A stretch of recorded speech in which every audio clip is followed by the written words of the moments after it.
Well, we've got one gold mine which is about to go into production at Woodlark Island.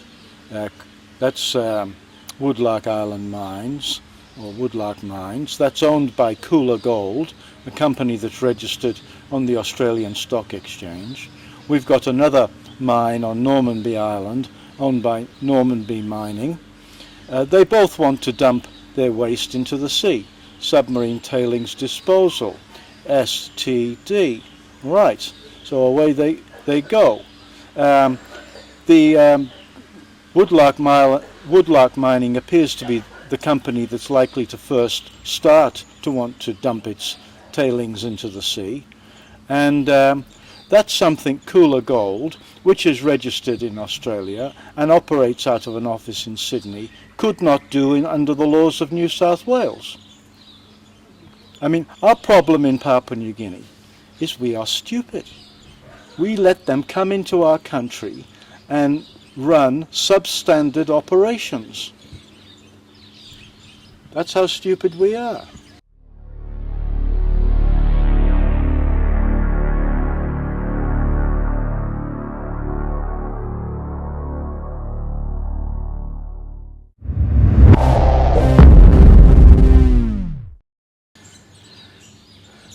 There's been a lot of concern in Milne Bay, particularly over the deep seabed mining.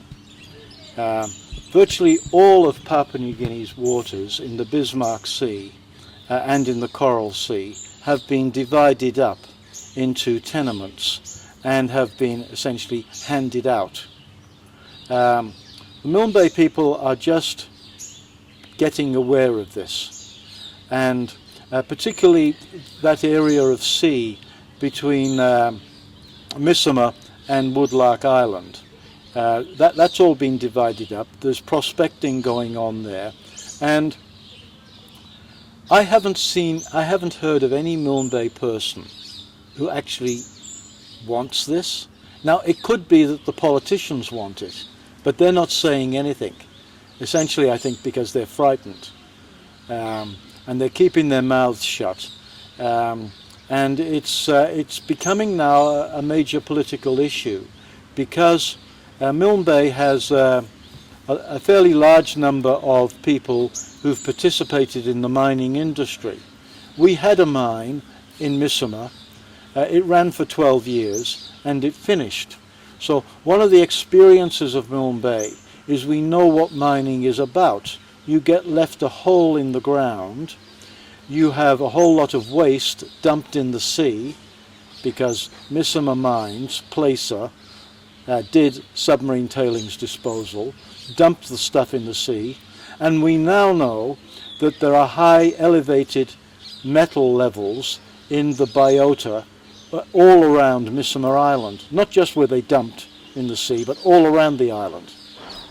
Now, whether or not that's going to prove deleterious, bad in the long term, we're not sure.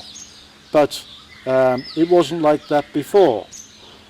And apart from that, when a mine closes, a whole lot of money comes to you. Closure agreements and compensation payments, etc., etc. Well, there's been an awful lot of money come down to Misima, and as you can imagine, it's all disappeared. And people don't know where it's gone. There's been no proper accounting for it.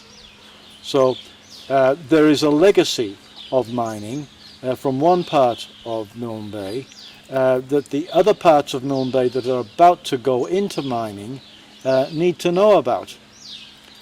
One of the great difficulties, both with submarine tailings disposal, that's from mining that's on land, and from deep seabed mining, is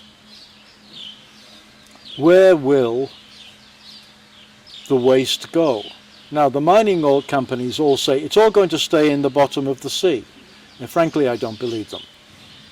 They don't know. They haven't done the actual models. We certainly do not know any details about the currents in Milne Bay. We know the broad picture that at some stages of the year, the currents go generally up towards the north coast of the New Guinea island. That's through the D'Entrecasteaux groups up to Rabba Rabba, along that coast there. At another stage of the year, the currents all head down towards Cairns. But we don't know exactly where these currents go.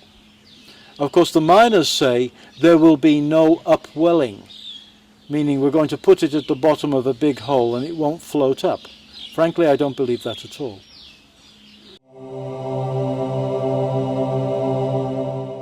Yeah, we do small information patrols, and so we are on the ground. We work in Ferguson Island, Normanby Island, Good Enough, the D'Entrecasteaux groups. We're also going to expand our work to the north coast, to East Cape, and along the Rabba Rabba coast up to Cape Vogel, because we think they are the affected areas as far as waste is concerned. We're also very concerned about mixing our messaging with food security, largely because if there is bad pollution in the sea, then those people who live off the sea will suffer.